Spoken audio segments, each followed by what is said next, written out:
Bonjour tout le monde, bienvenue à notre live démo. Mon nom est Claudia Dravigné, coordonnatrice marketing chez Dialogue Insight. Alors ce matin, on parle de règlement général sur la protection des données, RGPD. Alors avec nos deux présentateurs, Samuel Barbaz, directeur conseil, et Sébastien Pelletier, directeur produit chez Dialogue Insight. Je fais quelques petits rappels pour ceux qui ne sont pas habitués avec nous. Donc, vous pouvez poser vos questions tout le long de la présentation via la boîte de questions de votre panneau de contrôle. On réserve une période de questions à la fin de la présentation pour y répondre. La présentation est enregistrée et vous sera envoyée par courriel par la suite. Donc, vous recevrez l'enregistrement ainsi que la présentation PowerPoint. Et donc, sans plus tarder, je crois qu'on peut débuter dès maintenant. Alors, je vous laisse la parole à nos présentateurs. Merci Claudia. Bonjour Sébastien. Bonjour Sam. Ça va bien? Ben oui. Ça me shake. Donc bonjour tout le monde. Aujourd'hui on va vous parler de la RGPD. Je ne crois pas que ça surprenne qui que ce soit. C'est sur toutes les bouches depuis un bon bout de temps. On l'attendait. Je pense que vous aviez déjà remarqué sur beaucoup de sites web dans le passé qu'on avait vu des bannières apparaître un peu partout qui vous annonçaient l'utilisation de cookies pour suivre votre vie privée. Donc on peut se demander d'où ça vient tout ça. C'est important de savoir qu'il n'y avait eu aucun changement concernant la vie privée des individus en Europe depuis 1995. Donc ici c'est une mise à jour justement pour pallier à ça. On se rappelle qu'en 1995, Internet était un peu différent de ce que c'est aujourd'hui. Donc toutes ces problématiques n'avaient jamais été adressées jusqu'aujourd'hui. Puis ça devient particulièrement important. Je lisais un article qui rappelait qu'en 2012, à peu près 80% des données des gens n'étaient pas sécurisées. Donc dans cette optique, on comprend pourquoi l'Union européenne va de l'avant avec cette réglementation. Tout comme ça a été le cas avec la loi C28, Dialogue Insight est là pour vous accompagner. Dialogue Insight vous offre les outils pour être conforme. Dialogue Insight ne pourra jamais vous offrir de conseils légaux. Donc ce sera toujours votre responsabilité de regarder avec vos avocats si vous êtes bien conforme à la loi.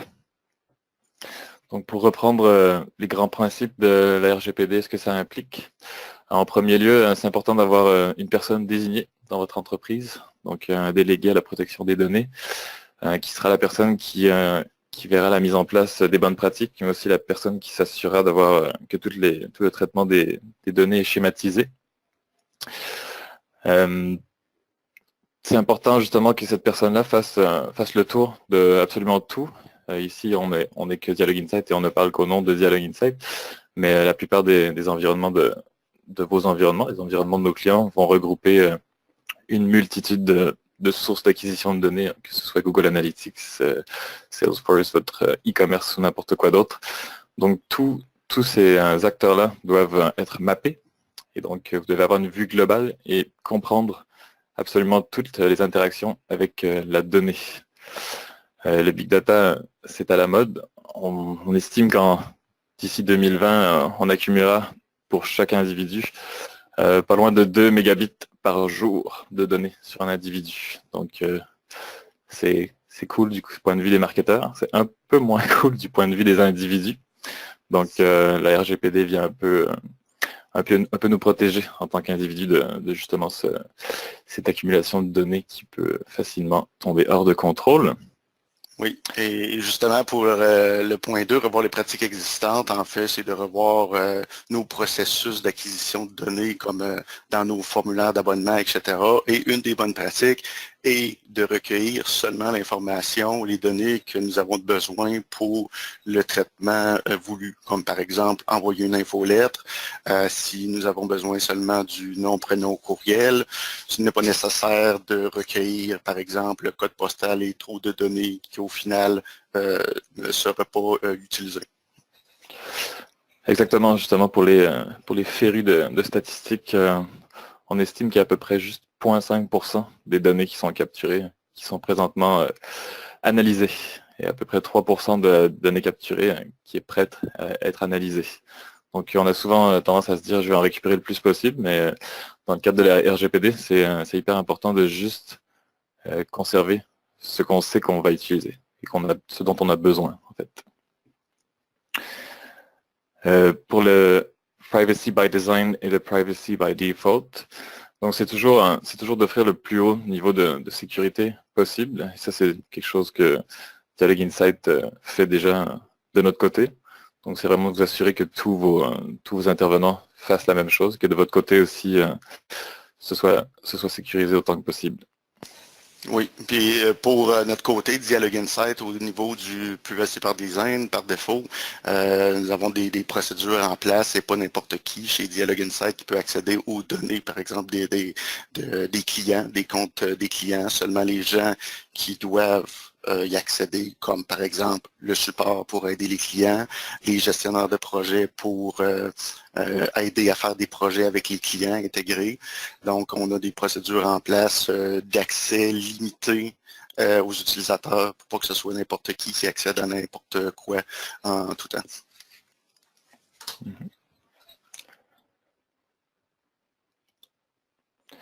Donc, au niveau de la transparence de la donnée, c'est un peu ce dont je parlais au début, c'est-à-dire les bannières qu'on voit apparaître sur les sites web.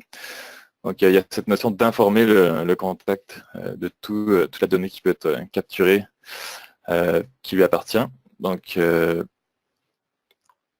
que ce soit en fait le dilemme qu'on a en ce moment, c'est est-ce que les bannières qui font juste informer que on récolte les cookies, est-ce que c'est suffisant? Est-ce que c'est suffisamment transparent? Là, on a déjà vu, la plupart des sites web ont commencé à implémenter des centres de consentement justement pour ces cookies ou au minimum à rediriger vers beaucoup plus d'informations en fait sur la donnée qui est accumulée sur vous. Donc dans l'optique, oui vas-y. Et au niveau de la transparence aussi, c'est par exemple, vous faites un formulaire d'abonnement, de mise à jour, etc.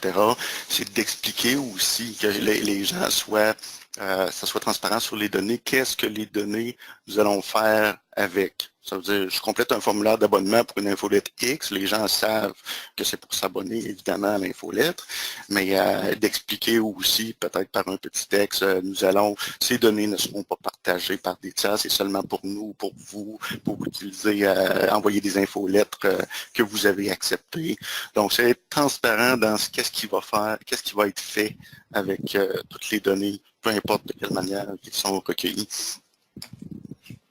Exactement. Donc, dans le cas de la majorité de nos clients qui ont plusieurs abonnements ou plusieurs opt-in, c'est important de lister, comme Sébastien a dit, tous les types d'envois que le contact va recevoir suite à son abonnement, son action. Donc, c'est important de le détailler. Et dans la même optique de transparence, on parle de portabilité et de destruction des données. C'est-à-dire qu'à partir de maintenant, il faut absolument, pour respecter la RGPD, absolument qu'on offre la possibilité à un individu d'avoir la vue complète et absolue sur toutes les données qui ont été collectées sur un individu donné. Et il faut être en mesure de fournir cette donnée. Et évidemment, il faut être en mesure de détruire cette donnée. Donc ça, c'est assez nouveau. Dialogue Insight offre maintenant des outils pour le faire, que Sébastien nous présentera très bientôt. Dialogue Insight est lui-même un collaborateur. Donc, quand on parle de sensibiliser et former les collaborateurs, dans le cas de Dialogue Insight, ça va, on est déjà sensibilisé. Donc il n'y a pas de souci à ce niveau-là, mais c'est vraiment important de conscientiser tous vos employés en fait et tous vos partenaires d'affaires, que tout le monde soit conforme avec la RGPD, donc selon les principes qu'on vient d'énumérer juste au-dessus.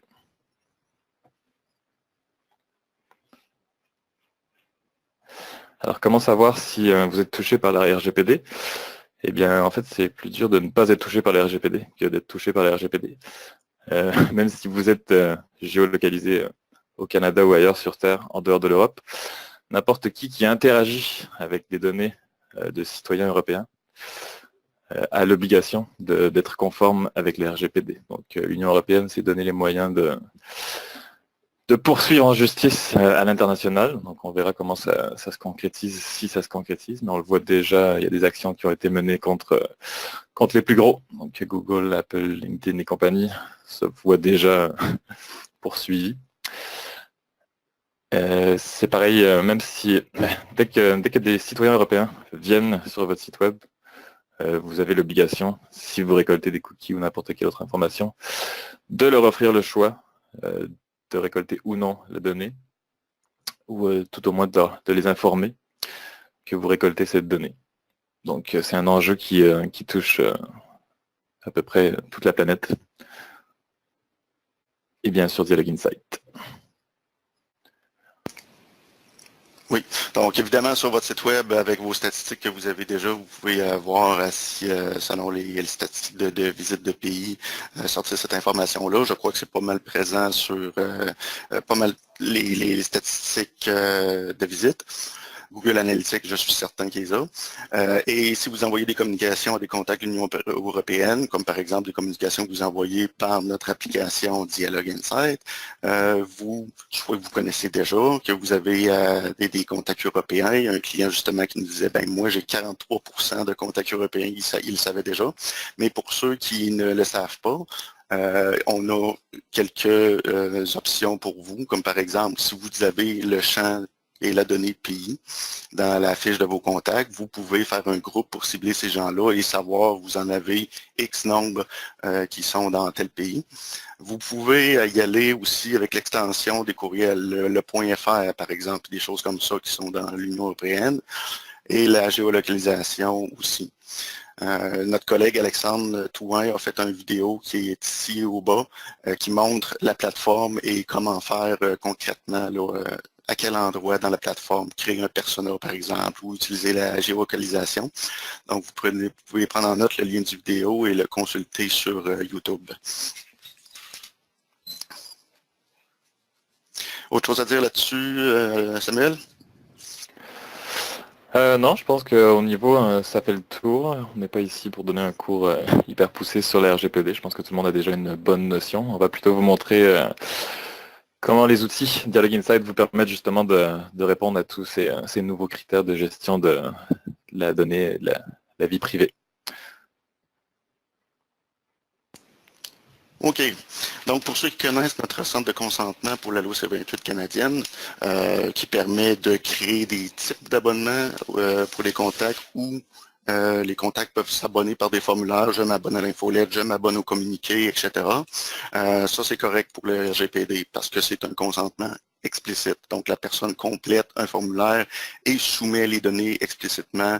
Évidemment, comme on a parlé tout à l'heure, il faut que ce soit transparent sur comment les données sont utilisées et pourquoi, qu'est-ce que ça va faire quand la personne va soumettre ses données, de s'inscrire à l'infolette, par exemple.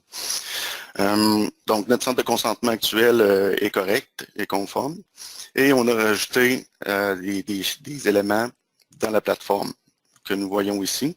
Donc, notre module parcours qui permet de faire un suivi sur site web qui ressemble à Google Analytics, mais en un mini Google Analytics. Dans le fond, on a rajouté une option de ne pas faire le suivi à la première page visitée. Bon. Donc, le parcours, pour ceux qui ne le connaissent pas, c'est un script qui ressemble beaucoup à Google Analytics qu'on installe sur toutes nos pages web et qui va faire le suivi des contacts à qui on envoie un courriel et qui cliquent pour accéder à notre site web. Donc, on va avoir les statistiques de visite et ensuite, on peut faire de la segmentation du ciblage à ces contacts-là. Donc, par défaut, parcours, dès la première visite sur la page, le site web va faire le suivi. L'option qu'on a rajoutée, c'est de ne pas suivre la personne dès la première page qu'il ouvre. Donc, en fait, j'ai un exemple ici. Donc, on est sur notre site, par exemple. Donc, j'arrive, ma première visite n'est pas suivie à cause que j'ai coché l'option, la nouvelle option dans le parcours. Donc, le site web affiche une bannière cookie comme on voit en bas à droite et la personne peut prendre connaissance des règles de gestion de cookies pour l'entreprise et puis tout ça. Et dans notre cas ici, on a un accept et pour ne pas accepter, ben, le site web n'est pas allé ailleurs, dans le fond, sur un autre site web. On a un exemple pour la CNIL en France qui est un site que vous pouvez consulter, qui a beaucoup d'informations au sujet du RGPD. Donc, eux, ils ont une bannière cookie qui est en haut, qui permet de tout accepter et offre un outil pour accepter à la pièce, selon tous les services qu'utilise Facebook, utilise des cookies, Twitter, etc. Donc, à la pièce, il faut dire, j'autorise Facebook, je n'autorise pas Twitter, etc. Et ça fait en sorte, par exemple, si je n'autorise pas Facebook, ben, sur le site, pour partager, je ne pourrais pas utiliser Facebook parce que je ne peux pas utiliser les cookies. Donc, il y a des sites qui utilisent des gestionnaires de cookies de cette manière-là, qui peuvent être assez complexes. On en a déjà vu un, il y en avait 50 types de cookies acceptés et refusés. Donc, eux, ils permettent ça de cette manière-là. Et d'autres utilisent comme ça, j'accepte ou je n'accepte pas de cette manière-là. Donc, la nouvelle option dans Parcours, c'est tout simplement une case à cocher qui dit « Je ne veux pas faire le suivi dès la première visite pour ne pas recueillir les données sans le consentement de la personne. J'affiche une bannière sur mon site web qui explique et la personne prend la décision. Et ici, qu'on accepte ou continue la navigation, par défaut, ça va être, le parcours va être suivi. » Ici, la question qu'on a souvent, c'est comment je gère la bannière cookie sur mon site web. Donc, Dialog Insight, parcours, ne fait pas afficher une bannière cookie automatiquement parce que sur votre site web, vous n'avez pas seulement Dialog Insight comme fournisseur, vous avez Google Analytics, Facebook, etc. Donc, il existe plein de gestionnaires de cookies de cette façon-là. Celui que la CNIL utilise s'appelle Tarto Citron. C'est un nom un petit peu drôle, mais c'est un gestionnaire JavaScript qui permet de gérer ça. Mais dans notre aide en ligne, à la section configurer le module de suivi parcours qui parle de l'option, on vous offre quelques liens au sujet de gestionnaire de consentement. Il y en a qui sont gratuits, il y en a qui sont payants, qui permet d'installer, d'intégrer avec votre intégrateur sur votre site web la bannière cookie et de gérer les préférences des visiteurs. Donc, si on regarde concrètement dans Parcours, ici, pour ceux qui l'ont, dans notre site qu'on a configuré pour installer le suivi, tout simplement, dans l'édition des propriétés, on a l'option « Attendre le consentement du visiteur pour commencer le suivi ». Quand c'est coché, première visite n'est pas suivie, tout simplement. Deuxième option, les pages de destination que nous avons chez Dialog Insight. Évidemment, les pages de destination sont hébergées sur la plateforme Dialog Insight, c'est pour votre site web, donc on a intégré automatiquement la gestion de la bannière cookie qui va s'afficher ou non selon votre préférence et va gérer le j'accepte, je refuse et vous pouvez mettre un lien, en savoir plus, qui porte sur votre page de politique de confidentialité. Donc, les pages de destination.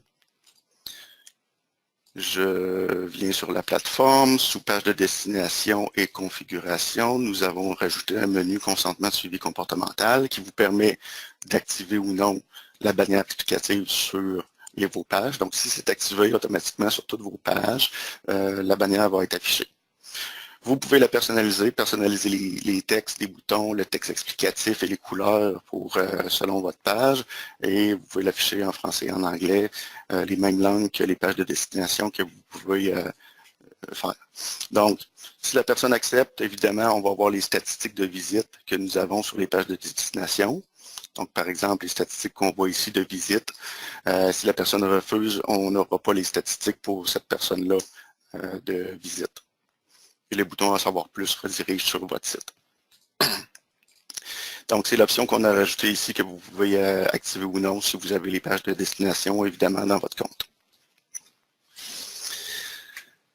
Ensuite, une autre donnée, une autre option que nous avons, c'est la fiche des contacts. Vous ouvrez une fiche contact où on avait déjà le bouton « Supprimer ». Donc, le « Supprimer », évidemment, va faire la destruction des données, de toutes les données du contact, de son historique de réception, de communication, de courriel, SMS, etc.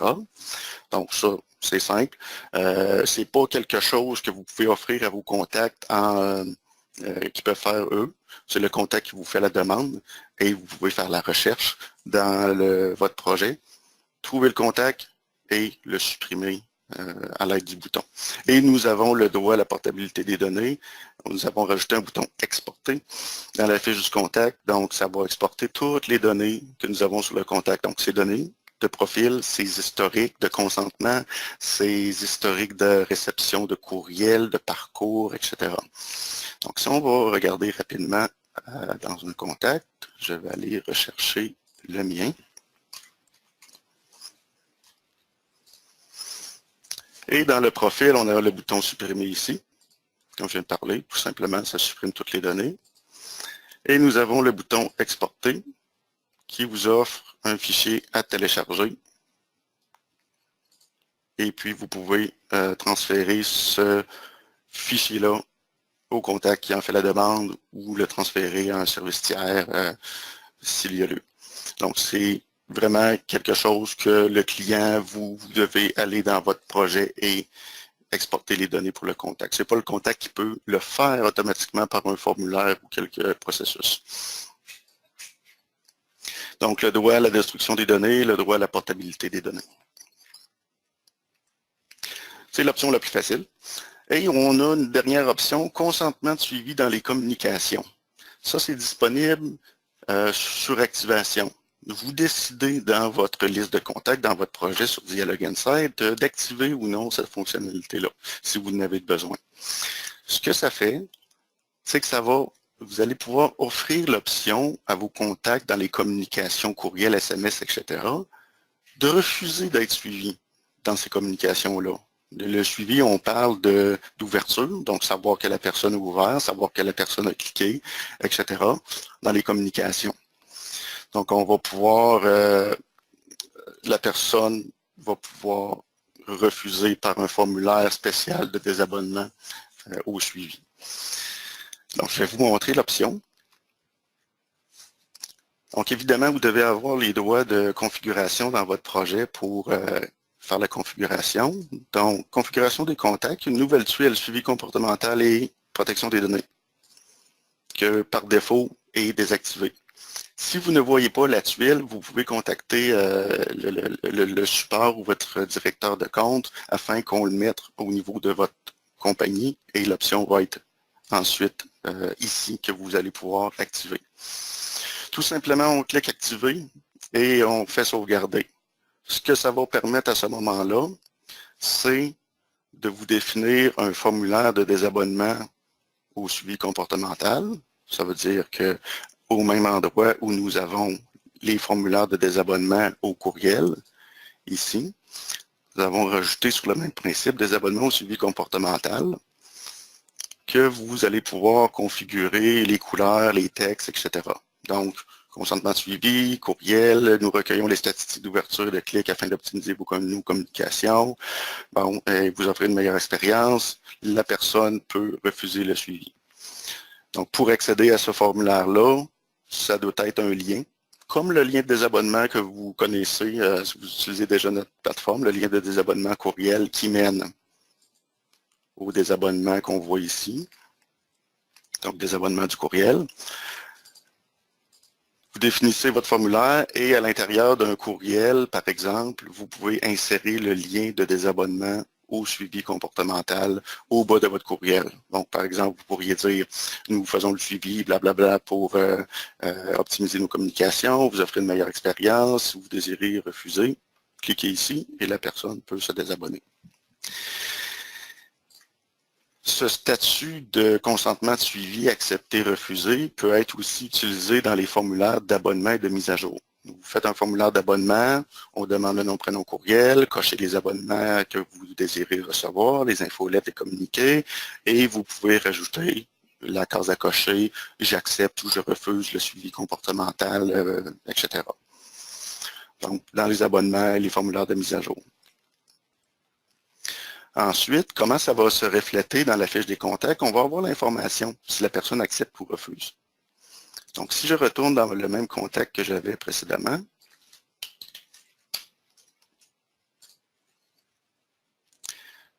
à son profil, en dessous de ces données, nous avons les champs d'abonnement pour la loi C28 et puis tout ça pour les consentements explicites. Et on a ici le consentement suivi comportemental refusé ou accepter. Et sous l'onglet consentement, on a tout l'historique d'acceptation ou de refus. Donc, on sait ici, à la date, le 30 mai, j'ai refusé par un formulaire de désabonnement du suivi comportemental. Qu'est-ce que ça fait, un contact qui a refusé? Évidemment, toutes les communications qu'on va lui envoyer par après, on ne pourra pas avoir l'historique de réception. Donc, par exemple, les messages courriels que je lui ai envoyés, je ne pourrai pas les voir ici. La même chose pour les SMS, les notifications mobiles, etc. Donc, l'historique, c'est du suivi comportemental, de savoir qu'il est ouvert et cliqué et les envoie. Donc, on n'a pas l'historique. Par contre, si vous faites dans vos résultats d'envoi, toutes les statistiques vont être absolues. Ça veut dire si j'ai envoyé à 1000 contacts, je vais avoir le chiffre 1000. S'il y a 500 contacts, je vais avoir le chiffre 500. Peu importe si on a accepté ou refusé le suivi. La seule différence, c'est qu'on ne pourra pas associer les statistiques aux contacts qui ont refusé. C'est-à-dire que j'ai un envoi ici, par exemple, j'ai pas beaucoup de nombres. J'ai un envoi et j'ai des chiffres de livraison, d'ouverture, de clic, etc. Donc, tous mes chiffres vont être corrects. Ça, inquiétez-vous pas, vous allez avoir tous vos chiffres totaux et les pourcentages. C'est seulement lorsque vous allez consulter une sous-section, par exemple, et vous cliquez sur un élément qui affiche une liste de contacts pour voir les gens associés, les gens non suivis ne seront pas dans la liste, qui ont refusé le suivi. Donc, ça a un avantage d'offrir l'option à nos contacts, mais ça a un désavantage au niveau de la segmentation des groupes qu'on va faire par après sur les gens. Par exemple, je vais renvoyer un rappel à des gens qui n'ont pas ouvert un courriel. Ben, ces gens-là ne pourront pas être ciblés dans les communications. Donc, c'est une option que vous pouvez activer si vous en avez besoin, sous suivi comportemental, ici. Et puis, évidemment, ben, ce statut de consentement de suivi-là, si vous l'avez déjà dans d'autres systèmes, vous allez pouvoir, par import de fichiers, les importer, cette donnée-là, dans Dialogue Insight pour mettre refuser ou accepter. Et vous allez pouvoir exporter aussi cette donnée-là par des exports pour votre système chez vous, par exemple.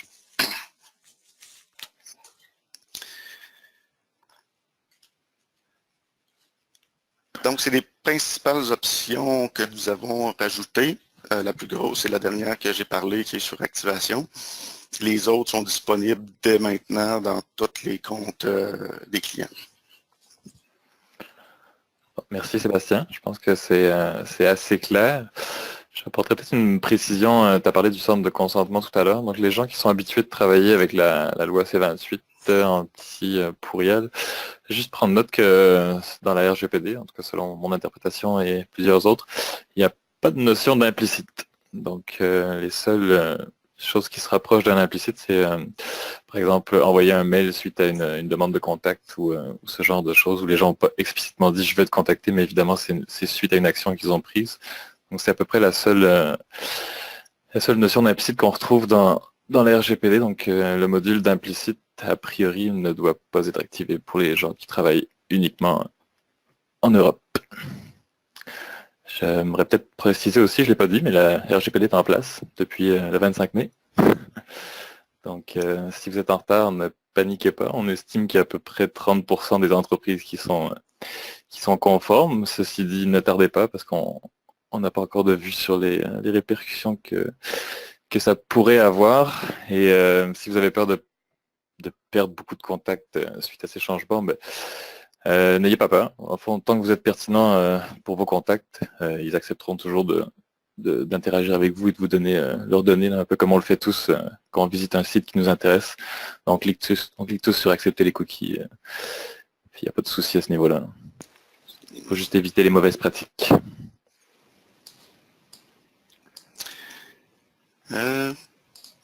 OK. Nous avons reçu quelques questions. Attends un petit peu, je vais regarder.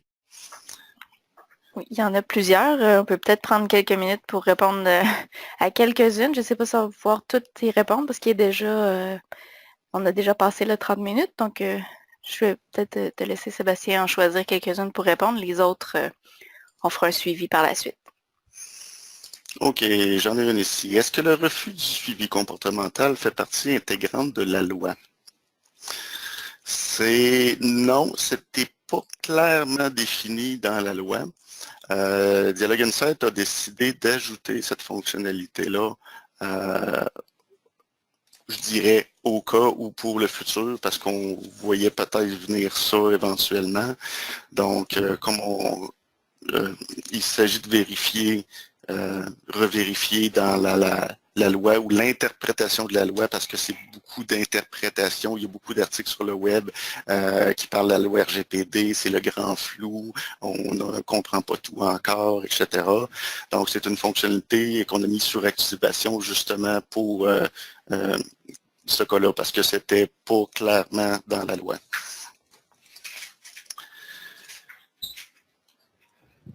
Ensuite, une autre question.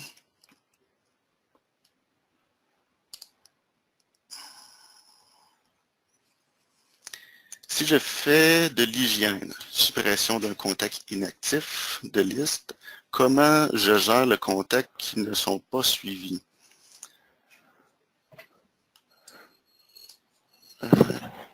Est-ce que c'est clair? Ben, en fait, le bouton supprimer va toujours être là, peu importe si on suit RGPD ou non. Vous pouvez supprimer un contact en tout temps, même si il n'est pas dans l'Union européenne et vous en fait la demande. Donc, vous pouvez aller dans le contact et le supprimer. Donc, évidemment, le bouton supprimer va supprimer de la liste courante dans laquelle vous travaillez, là, dans le projet Dialogue Insight.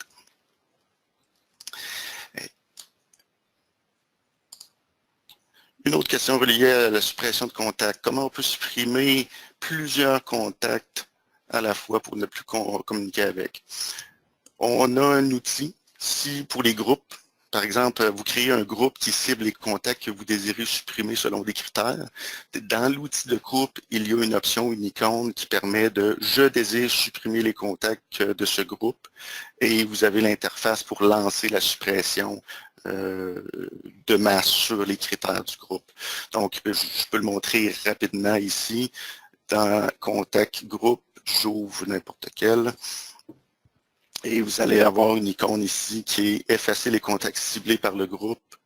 Vous allez pouvoir sélectionner un groupe ou plusieurs, valider les informations et confirmer la demande de suppression de contact. Peut-être répondre à la question de Xavier Biron au milieu. Là. Et il demande si le fait de capturer la première visite via les cookies, ça va à l'encontre de la RGPD.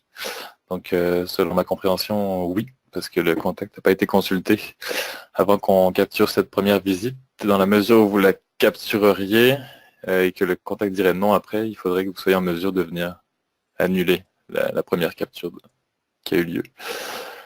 Et puis, ça, Ben oui, c'est ça. C'est justement pour ça que dans le parcours, nous avons rajouté la case à cocher de ne pas suivre dès la première visite. Donc, il s'agit d'aller cocher cette option-là. Si vous êtes touché par le RGPD, vous avez des visiteurs de l'Union européenne.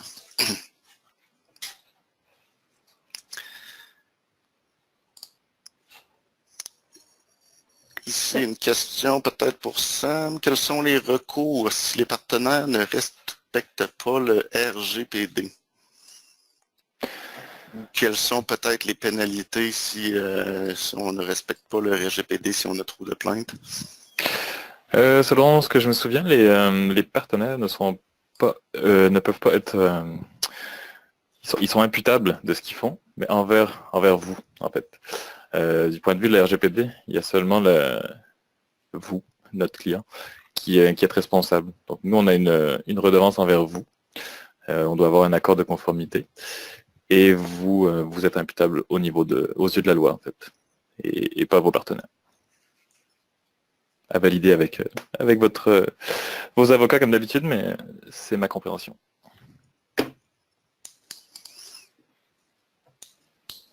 Une autre question rapide. Est-ce que l'on peut géolocaliser le refus de tracking d'un contact dans Dialogue Insight? Non, nous n'avons pas cette information-là. On a seulement le statut. Je parle de la dernière option que j'ai démontrée tout à l'heure. On a seulement le statut accepté, refusé, avec les dates associées à ça et de quelle source que ça s'est fait, l'acceptation et le refus. Mais nous n'avons pas la géolocalisation sur cette donnée.